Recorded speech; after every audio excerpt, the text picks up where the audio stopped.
Eu quero chamar ao palco o fisioterapeuta esportivo, Dr. Paulo Vergari. Doutor, eu estava procurando o senhor aqui.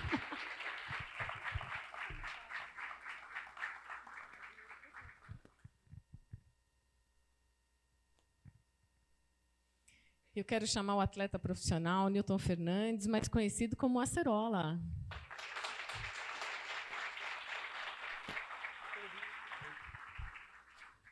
Gente, vocês viram que ele tem a minha altura, né? E também um atleta do voleibol, da Climed Atibaia, o Weber Tadeu Betão, também da minha altura. Já tiramos uma foto.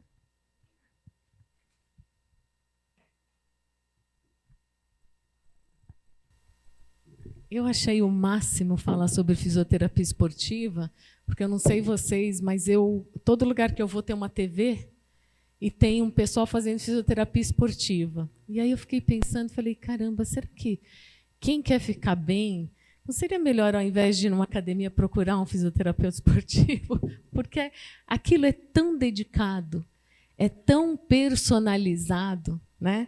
Então eu gostaria que o senhor começasse a explicar para a gente exatamente aonde a fisioterapia esportiva entra no reparo daquilo que foi lesionado e na prevenção. Legal. Boa noite a todos. Um prazer aqui estar nessa universidade, né? Então, muita gente não entende ainda muito bem o que seria a fisioterapia esportiva, né? A fisioterapia esportiva, a gente pode estar trabalhando em várias frentes, como a prevenção, a recuperação e a reabilitação. O que mais se conhece no dia a dia acaba sendo a reabilitação, né? Quando o atleta ele acaba tendo uma lesão, aí ele acaba buscando um tratamento.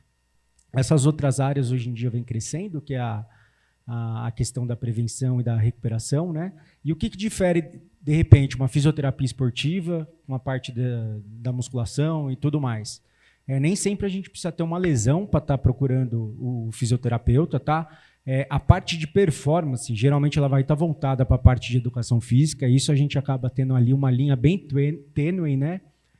Dependendo da área que você tiver, acaba tendo, sim, um ciúminho ali do pessoal da preparação física, isso no dia a dia acaba acontecendo, tá? Mesmo porque, muitas vezes, o fisioterapeuta ele não vai ter a capacidade de estar melhorando a parte estética, a parte de performance, e isso geralmente vai estar voltado mais para a parte de educação física. Doutor, mas mesmo na fisioterapia, quando o senhor diz da recuperação, o senhor diz também na prevenção. Isso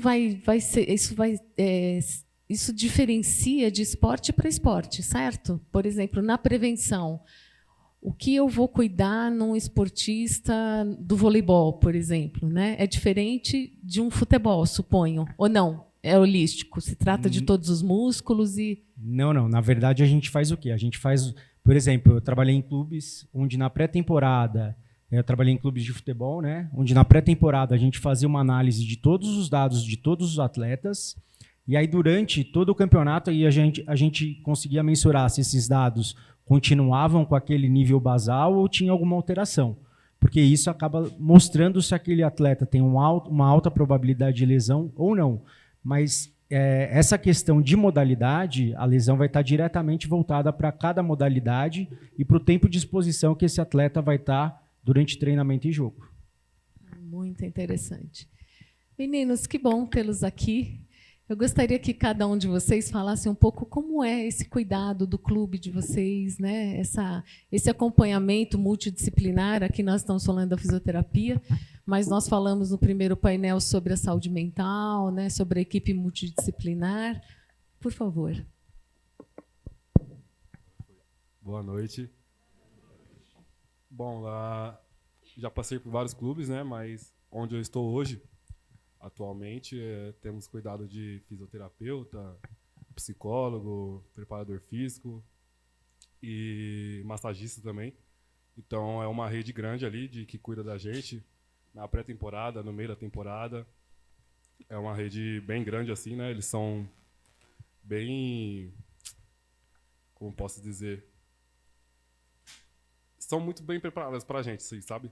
Tipo, porque a gente, no dia a dia, precisa muito da físio, mas também precisa muito do psicólogo, mas também precisa muito da preparação física. Então, é um combo ali. Eles têm que estar muito juntos, porque é um equilíbrio, né, que tem que ter na temporada inteira para a gente conseguir performar. Betão, eu queria que você contasse para a gente como que é seu dia a dia. Aí acorda, tem a psicóloga lá te esperando, a Nutri, falando, isso não, come 5 ovos. Como que é esse dia a dia? Você abriu o olho, e daí? Boa noite para todo mundo. É um prazer enorme estar aqui. Eu tenho que falar bem, porque meu técnico está ali. Ó. Quem que é o técnico? Tô brincando. Obrigada pela presença. Se o senhor puder deixar ele falar, por favor. Então, vamos lá. Tocou o despertador. Brincadeiras à parte. Bom, a gente tem nossa preparação física na parte da manhã. A gente acorda de manhã, aí tem academia. Logo após a academia, temos treino com bola com ele, saque e passe. Tem uma Nutri antes, não tem? Não. Não, come o que quiser de manhã. Não, cada um já tem seu programado que vai comer, cada um já sabe, nosso time desse jeito. Já sabe o que é bom para cada um. Não temos, não. E aí... Fica a dica, treinador. Quem que é Nutri aqui? Quem que é de nutrição? Já fica a dica aí para vocês passarem, hein, gente? E aí, à noite, a gente tem nosso treino normal, que eu treino com bola, né? De 6 às 8. E aí temos nossa preparação física, temos o nosso fisioterapeuta, Geraldinho. É isso. Pareceu bem simples, né, gente?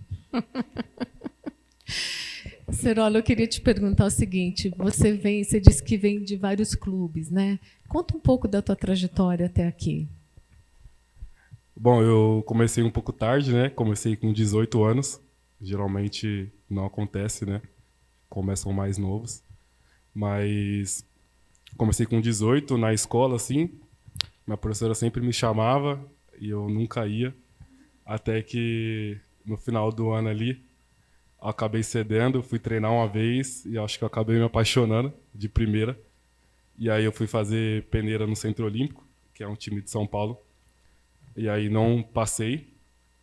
E aí fui fazer uma peneira no SESI, e lá na Vila Leopoldina, era na época, e consegui passar. Tinha umas 700 pessoas, assim, tinha muita gente. E fiquei um ano lá no SESI, na base, era meu último ano de infanta. E aí depois eu fui para Goiás jogar. Era o time juvenil, assim, mas jogava mais campeonatos adultos. Então, juvenil ali, a base eu praticamente não tive. Aí fui para Minas também. Minas não, perdão. Que eu agora fiquei perdido. Goiás. Ele já tem 50 anos, né, gente? Por isso que ele está perdido, né? Muitos anos. Fui para Monte Carmelo, que era gabarito na época, assim. Depois vim para Guarulhos. Só que aí foi o ano da pandemia, então eu acabei ficando 2, 3 meses assim, aí fiquei um ano parado, porque eu era o terceiro oposto assim, e como estava na pandemia, tinha que cortar os gastos. E aí eu fiquei um ano parado e voltei pro interior de São Paulo, jogar em Iacanga. Depois de Iacanga eu joguei o Paulista assim e fui pro Paraná, jogar a Superliga B e o Paranaense. Depois vim para Atibaia, com o Júlio também. E aí eu acho que foi onde teve um salto assim na minha carreira. Inclusive, obrigado, Julião. Aí de lá eu fui pro SESI. Voltei pro SESI, né, no caso. Já era adulto. E aí fiquei 2 anos lá. E no último ano fui campeão da Superliga. E depois fui para Blumenau. E de Blumenau eu vim para Campinas agora, no vôlei Renato. Não falei 50 anos. Acertei. Doutor, a fisioterapia esportiva ela é relativamente nova, né? Eu gostaria de saber em que momento que o atleta deve procurar o fisioterapeuta, ou o fisioterapeuta ele deve estar presente desde o minuto 0 na vida do atleta. Então, o ideal é o atleta ter esse acompanhamento direto, porque a gente sabe que existem grandes probabilidades dele ter lesão. e até para fazer essa avaliação precoce, para a gente conseguir saber se os parâmetros desse atleta está melhorando, está piorando, porque em cima disso a gente consegue saber como que esse atleta está se comportando durante o ano. Tá? Em clubes é muito mais fácil da gente fazer esse acompanhamento, porque a gente praticamente escaneia o atleta com todos os dados. Quando são atendimentos particulares, muitas vezes o atleta ele só vai até você porque tem uma queixa de dor, tem alguma queixa de falta de mobilidade, então a gente só vai trabalhar pontualmente e depois esse atleta acaba tendo alta. Eu gostaria de saber quais são as tecnologias que se empregam hoje, porque a fisioterapia é uma área que cresce exponencialmente, né? Gostaria que o senhor falasse um pouco do que o senhor trabalha hoje, o que o senhor oferece hoje para o atleta. Eu me formei já faz algum tempo, a gente pega o tipo de atendimento que tinha na época, o tipo de atendimento que tem hoje, a diferença é absurda, assim. Existe um exame para quem já operou do joelho que chama isocinético, avaliação isocinética, que um equipamento desse vai estar em torno de R$1 milhão, R$1,5 milhão de reais. Então, são poucos os lugares até hoje que tem isso, tá? A gente pega aqui na região de Atibaia, não tem, Bragança não tem, vai ter isso só na região de Campinas, pouquíssimos. São Paulo, se tiver 5 na cidade inteira. Então, era um exame que era aproximadamente R$500, R$600. Hoje em dia, devido à tecnologia que tem, muitas clínicas acabam tendo um equipamento que acaba mensurando a força do atleta. Então, a gente conseguiu transferir de um laboratório esse equipamento para uma clínica e hoje em dia a gente consegue fazer essa avaliação de maneira fidedigna e a gente tem esses dados de maneira imediata e com um custo muito menor. Tá? Fora isso, tem muitos aplicativos de inteligência artificial que a gente acaba usando. Então, a gente tem trazido a ciência e a tecnologia sempre para o nosso lado, né? Acredito que ainda vai crescer bastante. Antigamente, quando eu fiz uma pós-graduação de biomecânica, para a gente fazer uma análise de corrida, era algo assim que você tinha que baixar um aplicativo, ter uma câmera de videogame Kinect, ter os sensores e tudo mais. Hoje em dia, muitas vezes, com uma imagem de celular, a gente já consegue fazer. Antigamente era um equipamento que custava assim, o top, né, de 30 a 40 mil reais. Hoje em dia, com um celular de tecnologia boa, a gente já consegue fazer, ter bastante parâmetro. Maravilha, né? Como evoluiu e a gente nota isso, né? Eu queria te perguntar, Betão, como é que foi quando você se lesou, se você se lesou, e como foi os cuidados que você recebeu do seu clube e qual foi o impacto para você? Tipo, caramba, eu me machuquei, e agora? Começa a pensar, agora acabou, tal, ou não? Dá para segurar e saber que aquilo é temporário e que vamos em frente? Bom, é difícil me lesionar, graças a Deus, mas uma vez aqui em Atibaia eu lesionei a posterior. Eu machuquei. E fiquei a posterior? Conta pra gente. A posterior, aqui atrás da coxa. Tá. E aí fiquei muito preocupado, com dor, sentindo fraqueza.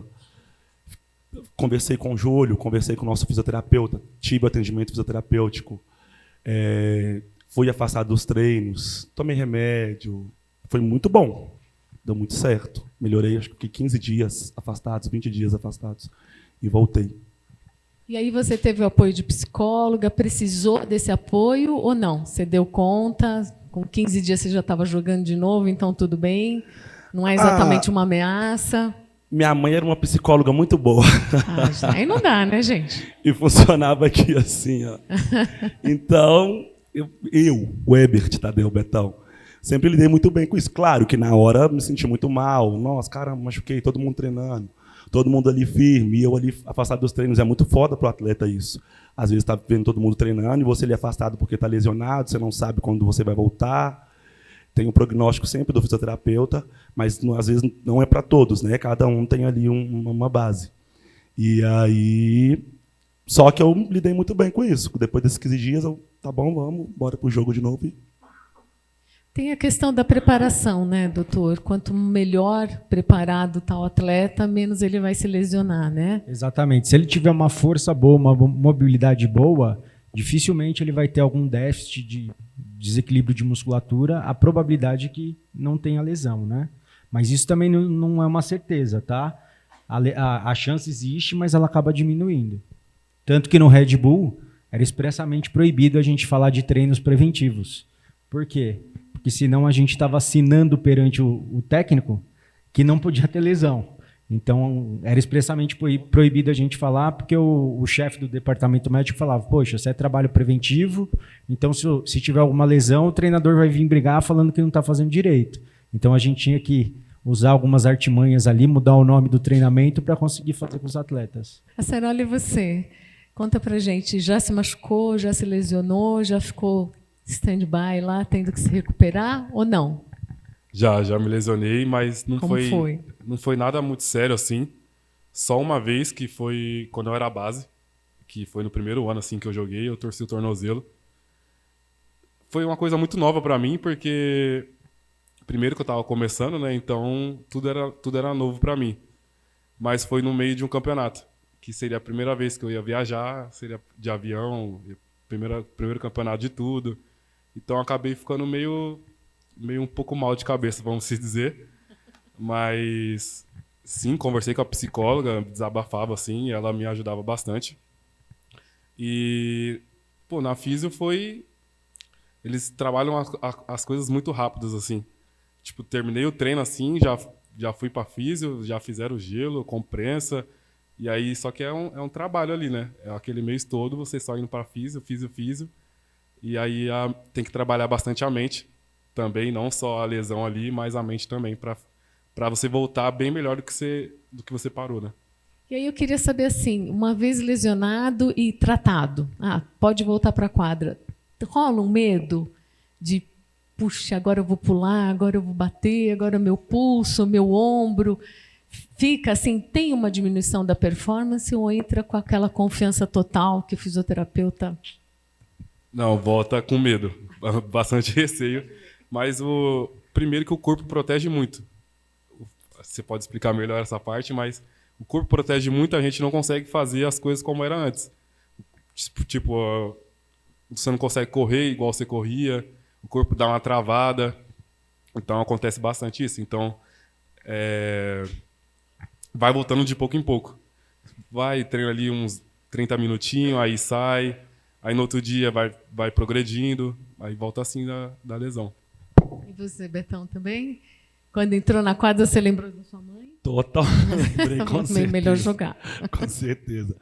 Mas, sem sombra de dúvida, a gente chega totalmente inseguro, com medo de machucar o mesmo local de novo. No meu caso, foi a posterior, eu voltei mancando, e meio cismado que tinha alguma coisa ali ainda. E aí, esse que o Acerola falou, a gente volta aos poucos, 30 minutinhos de treino, 40, e vai voltando aos poucos até reconstituir a segurança novamente para poder voltar, normal. Isso daí a gente chama de retorno ao esporte, né? Existem alguns questionários que a gente faz com os atletas justamente para a gente ver como é que está a segurança deles, como é que está essa questão mental, né? Principalmente atletas que às vezes acabam tendo uma lesão mais grave e fica muito tempo afastado. Quem trabalha no futebol, um grande exemplo é a lesão de cruzado anterior, que às vezes o atleta fica ali 9 meses, 10 meses Que é onde, doutor? no joelho. Tá? É uma das lesões mais comuns do joelho em atleta de futebol. E aí o atleta fica com aquela insegurança de que vai romper de novo, que vai ter lesão novamente. Então, nós não somos psicólogos, né? Porém, acho que é bastante importante a gente estar sempre motivando o atleta, sempre mostrando o lado positivo das coisas, e a questão de estar sempre expondo ele às atividades, os gestos esportivos dele, de maneira gradativa. Então, o atleta, no começo, ele vai fazer um salto com as duas pernas, depois passa com um salto com uma perna, depois ele passa salto com deslocamento. Então, esse fato de fazer uma gradativo, ele mesmo começa a ver as coisas que ele vem fazendo, e aí a hora que a gente transfere isso para o campo, para a atividade normal dele, muitas vezes ele não acaba sentindo tanta diferença. Eu tive atleta de futebol que era promessa do time que eu trabalhava com 15 anos. Ele teve uma ruptura de LCA, ele foi fazer fisioterapia particular. Durante a fisioterapia, ele estourou o joelho. Então, o trauma que ele tinha assim era absurdo. Ele tinha muito medo de voltar a ter esse tipo de lesão e depois ele acabou rompendo do outro lado e teve que parar com o esporte. Então, muitas vezes a lesão é o que vai determinar, muitas vezes, o fim de uma carreira precoce para um atleta desse, tá? Então, tem que ter a cabeça muito, muito no lugar, um apoio familiar muito grande, um apoio psicológico. Para quem conhece, uma vez eu estava num clube que era o Esporte Clube Atibaia. O campeonato maior da categoria de base é a Copa São Paulo, né, que acontece em janeiro. Uma semana antes ia ter um amistoso. O craque do time foi dominar uma bola, o pé ficou fixo na grama e ele acabou tendo uma fratura de quinto metatarso, tá? É uma fratura que não é complicada, mas eu tive que dar notícia para ele que e era o último ano dele na categoria. E eu tive que dar notícia que ele não ia participar mais do campeonato e era a chance da vida dele. Então, assim, acaba sendo algumas fatalidades que acabam muitas vezes limitando ali o esporte da pessoa. E, doutor, nessa sua atuação, não tem como o senhor prescindir, então, da equipe multidisciplinar, porque quando o senhor vai dar uma notícia dessa para o atleta, eu suponho que tem que se recorrer depois a uma psicóloga, né? A toda uma equipe de acolhimento, porque, afinal, ele não vai treinar mais na categoria, mas ele continua atleta, né? Exatamente. O que acontece? Existe o mundo ideal, tá? E existe o mundo real. No mundo ideal, a gente teria os psicólogos, os fisioterapeutas, a equipe multidisciplinar toda integrada. Muitas vezes não tem o psicólogo, não tem o médico ali todo dia, não tem o nutricionista, e não é porque a equipe não quer, é porque muitas vezes acaba não sendo viável ter aquela especialidade, né? Então, muitas vezes acaba adaptando. Igual esse atleta, a equipe não tinha o psicólogo, tá? Não tinha o médico, ia uma vez por semana, então quem teve que dar a notícia para ele fui eu. Com certeza não deve ter sido a melhor maneira possível, porque é uma coisa que é muito difícil de você falar para o atleta, por mais que tivesse outras categorias, mas a hora que ele sai do sub-20 e cai no adulto, ele já... Porque tem a questão da idade, né? Então ele estava no último ano de sub-20. Então, na parte de força, a parte física dele estava no auge daquela categoria. A hora que ele vai para adulto, ele acaba sendo mais um e, com certeza, vão ter atletas com um preparo físico muito melhor do que o dele, tá? Então, ele começa lá por baixo e é muito difícil. Tanto começa do zero de novo, né? Tanto que essa transição do sub-20 para um profissional, tanto do futebol, vôlei, qualquer categoria, como algum dos palestrantes anteriormente falando, a hora que vai mudar de categoria, muitas vezes era o craque, mas muitas vezes não consegue se destacar porque aí não tem mais essa questão de idade, né? Que a idade geralmente por categoria são 2 anos. Aí você sobe para outra categoria. Chega no profissional, o menino de 20 anos vai estar competindo com um atleta ali de 30 anos, onde ele está no pico hormonal, no pico de performance. Então, muitas vezes acaba tendo essa discrepância, né? É muito complicado, né? É uma notícia muito dura de ser dada. Betão, eu queria saber de você, quais são os planos para o futuro?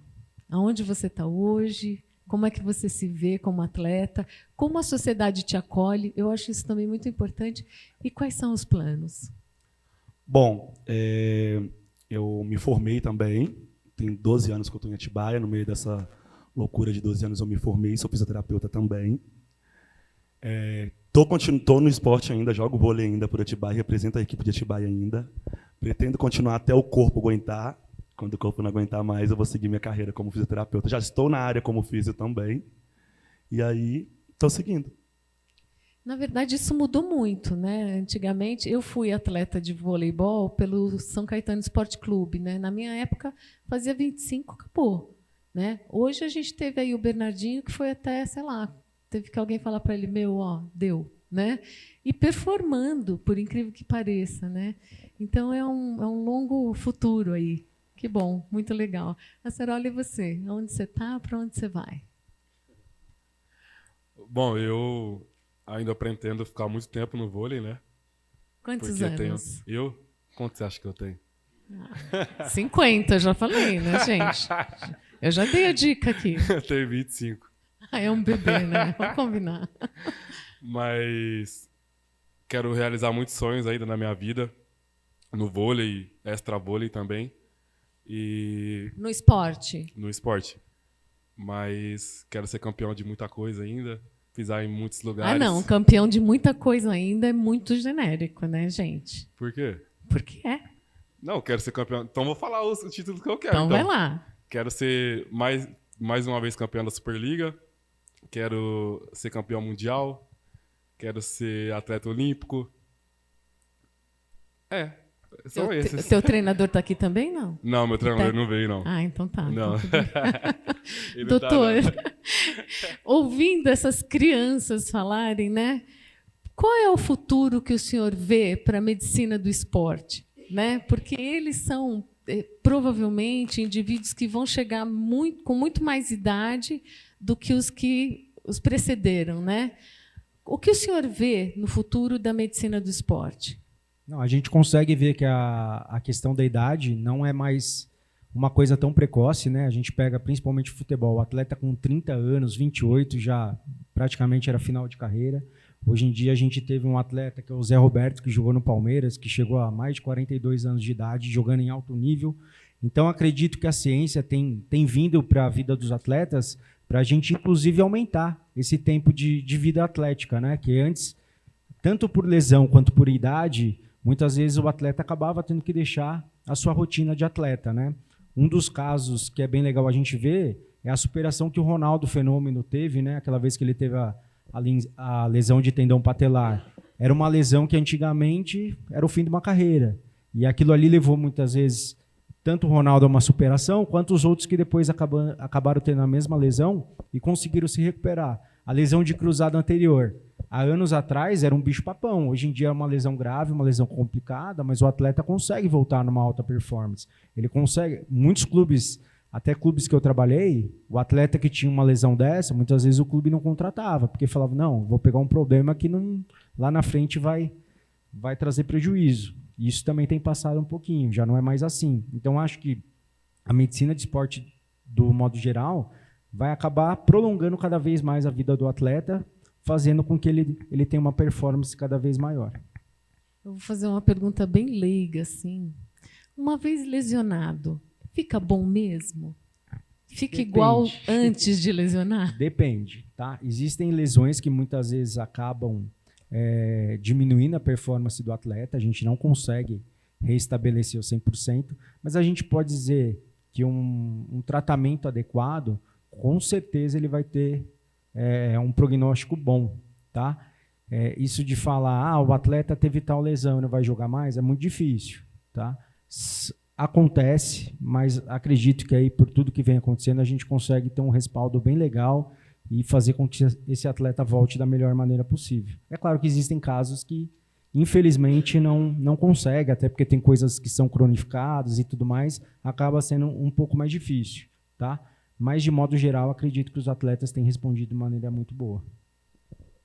Meninos, eu quero pedir para vocês, a gente tem um monte de jovens aqui, talvez alguns com sonho aí de serem atletas ou têm filhos. Eu queria que vocês deixassem uma mensagem daquelas tipo, vou levar vocês para sempre no meu coração. Pode ir, Betão, é você mesmo. Bom, como o Daniel falou, o esporte realmente muda vidas, mudou a minha vida também. Eu estou há 16 anos no esporte, morava em Belo Horizonte, fui para o Paraná, agora estou aqui em São Paulo, conquistei minha faculdade através do esporte, usei ela como ferramenta, como estava sendo dito aqui, e eu acho que é isso. Acho que o esporte dá para mudar a vida sim, focar no esporte, não só no esporte, né, mas usar o esporte como ferramenta mesmo e seguir.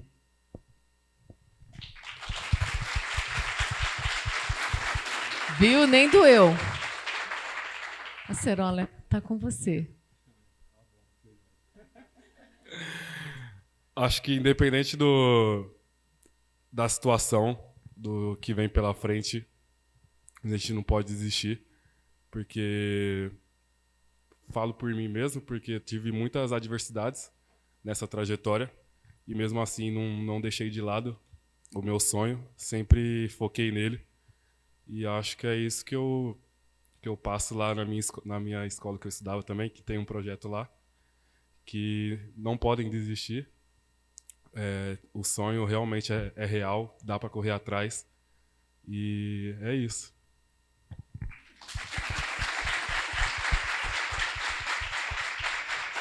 Doutor, o senhor é o que traz a maior esperança aqui, né? Dos atletas de 40, 50, quem sabe. Qual é a sua mensagem? Bom, eu queria dizer para todo mundo aí que, independente da profissão, a gente vê isso muito no esporte, né? Essa questão de superação, de comprometimento, mas independente da profissão que vocês queiram seguir, do caminho que vocês queiram seguir, não deixe que os outros te limitem, falam que você não vai conseguir, porque assim, acredito que independente do que seja, vocês conseguirão ser o que vocês quiserem, tá? A gente pega eles possivelmente escutaram muito mais não do que sim, mas acredito que os sim que vocês escutaram valeram a pena. E comigo foi a mesma coisa e com vocês com certeza será a mesma coisa. Eu lembro que quando eu me formei, fisioterapia era uma profissão totalmente desvalorizada e acredito que hoje seja uma das profissões que tenha mais valor aí. A gente vê um monte de profissional conseguindo ganhar mercado, conseguindo ganhar espaço. Então, tudo depende de vocês, tá bom? Todo sucesso do mundo e não desistam.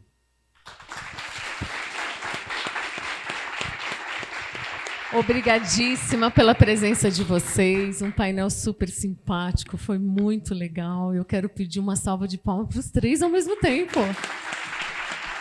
Então, eu quero aqui agradecer a presença de todos vocês. Deixa eu só voltar aqui no meu texto. Foi um prazer, em nome da organização do seminário do Projeto 360 Graus, receber vocês, estudantes, professores, profissionais, palestrantes, convidados.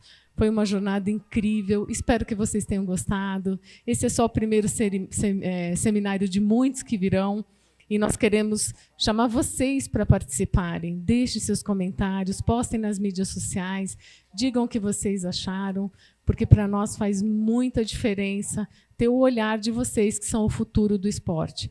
Aos nossos convidados, obrigadíssima novamente, foi um prazer dividir esse palco com vocês, e tenho certeza que vocês saem daqui um pouco maiores do que chegaram.